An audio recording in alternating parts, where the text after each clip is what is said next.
Recently, I've been called an overachiever, and not in a positive way, in like a sarcastic, negative way. You know, some people don't like when you do too much, and I even had to ask them, like, why do people keep calling me an overachiever? So, you know, that thing kind of sat with me. If you keep getting called something, you start to really look into things. If you know, if things keep showing themselves in your life, you say, maybe I need to look into that. So I started looking into the term overachiever because I'm like, what's so negative about that? What's the sarcasm for?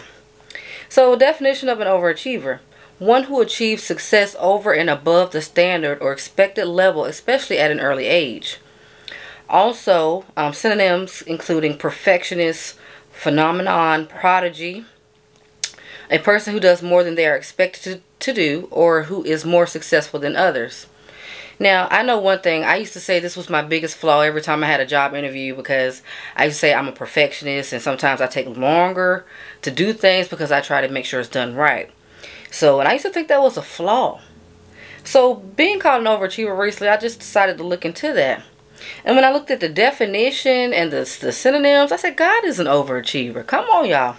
I started saying God is an overachiever. I'm made in my Father's image, because I was not always like this. I was an underachiever. I was like, okay, don't get done. It doesn't matter. But God is an overachiever. That's why he spoke to Moses through a burning bush. That's why he waited for Lazarus to die in order to raise him from the dead.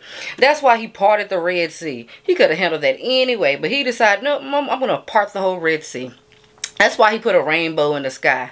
You know, God is an overachiever. That's why even when Thomas doubted him, Thomas said, you know what? The only way that I'm going to believe is if I see the nail marks in his hands and put my finger where the nails were. A week later, his disciples were in the house and Thomas was with them. Though the doors were locked, Jesus came and stood among them and said, "Peace be with you." Then he said to Thomas, "Put your finger here. See my hands? Reach out your hand and put it into my side. Stop doubting and believe." God is an overachiever. He goes the extra mile. He could have knocked on the door and simply did that. They wanted you to see the door was locked, but he appeared in there even though the doors were locked. God goes above and beyond. He didn't just come for you to have a life. He came for you to have an abundant life. God did not just say he will do what you ask. He said he will do exceedingly, abundantly, above anything that you can ask, think, or imagine. He is an overachiever. So when you have God working in your life, you best believe if you ask for something, he's going to do above and beyond what you ask for. He's going to go above and beyond what you're asking for. So I'm thankful that I have someone like God who is an overachiever who's working on my behalf. Because just like with me and just like with the other overachievers out here in the world, they go above and beyond to do their job. They go above and beyond to make sure it's done right. They go above and beyond to make sure they can help you. They go above and beyond to help you out, to put a smile on your face.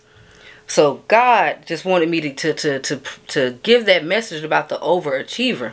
We are made in our Father's image, and he has a spirit of excellence. Anyone that he's taught, God has always just prepared them. Even with the disciples, he's teaching them constantly teaching them. He takes nobodies and makes them into somebodies. Do you hear me? He made sure Daniel was of excellent caliber. Like he's all about the expert, the master potter. He is all about the excellency. God is an overachiever. He works to make sure that he can basically develop things into your life. Meaning he wants to make them become visual. Not just in your imagination, but become visual. God is just wanting you to know in this season. He also gave me another message. I'm going to go ahead and share that while we're doing this video. God says you hold the key to his development. You hold the key to his development, meaning you hold the key to everything that he says becoming visual in your life. You are his keepsake and he is your ring. Come on now. Come on now. You're like a token of God's love in the world. Come on now. And he is your ring, your protection. See, ring can mean a few. God speaks, and you got to really look into these definitions sometimes. God says, you are my trophy and I am your reward. You are my eye and I am your vision. You wonder why things are the pace that they are. You wonder why things seem to slow down right before the finish. That is because God says he's causing you to seek him first. He's causing you to rest in him. He's causing you to remain in him. He is causing you to know that he is the one who sustains you, not things and not people. He wants you to know why he called you by name. He wants you to know why he called you your name, why your name is your name. And he said, because you are betrothed to him, you're his. That's why. Because he has given you innate abilities to see what is to come and what is to be for now. And you wonder, do you really see sometimes? You wonder that.